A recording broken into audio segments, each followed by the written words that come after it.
मुख्यमंत्री महोदय येत आहे उद्या आदरणीय देवेंद्र फडणवीस साहेब महाराष्ट्राचे उपमुख्यमंत्री उद्या भुसावळमध्ये येत आहे। मातृभूमी चौकात त्यांची जाहीर सभा ठेवण्यात आली आहे। आदरणीय रक्षाताई खडसे यांच्या प्रचाराच्या निमित्ताने ते संबोधन करणार आहेत आणि विमानाने ते जळगावला येतील। जळगाववरून बाय रोड भुसावळला येणार आहे आणि इथून ते शिरपूरला जाणार आहे।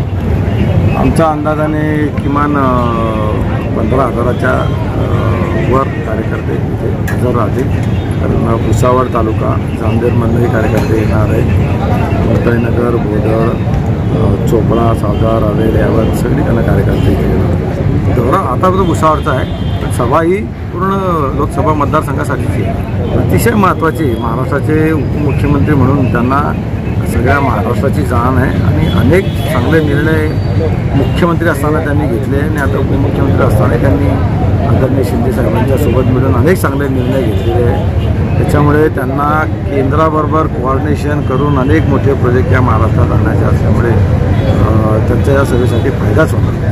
डेव्हलपमेंटचेच मुद्दे ठेवलेले, त्या शेतकऱ्यांपासून भुसावळच्या डेव्हलपमेंटचे असेल, रावेरच्या काही महत्त्वाचे प्रश्न असतील, काही रखडलेले प्रश्न असतील, तेही त्यांच्या कानावर घालणार आहे, जे ते उद्या त्याचा उहापोह ते करतीलच। पण एकंदरीतच त्यांना सगळ्याच गोष्टीची माहिती आहे महाराष्ट्रातल्या, कुठले काय प्रश्न आहे त्याच्यामुळे बरेचसे स्वतः इनपुट तेच ते तुम्हाला देतील की ते काय करणार आहे। पण ही लोकसभेची निवडणूक आहे, त्याच्यामुळे फक्त भुसावळचा प्रश्न नाही आहे, देश पातळीवरचे प्रश्न काय आहे ते महत्त्वाचे असतात। त्याच्यामुळे तिथे आमचं कॉन्सन्ट्रेशन आहे की लोकांनी ही गटर वॉटर मीटरची निवडणूक न समजता देश पातळीवर देशाचं संरक्षण, देशाची सीमा सुरक्षित झाली पाहिजे, देशाचे प्रश्न सुटले पाहिजे, देशाची अर्थव्यवस्था भक्कम झाली पाहिजे, या दृष्टीने जे प्रश्न असतील ते सोडवण्याचा प्रयत्न करणार।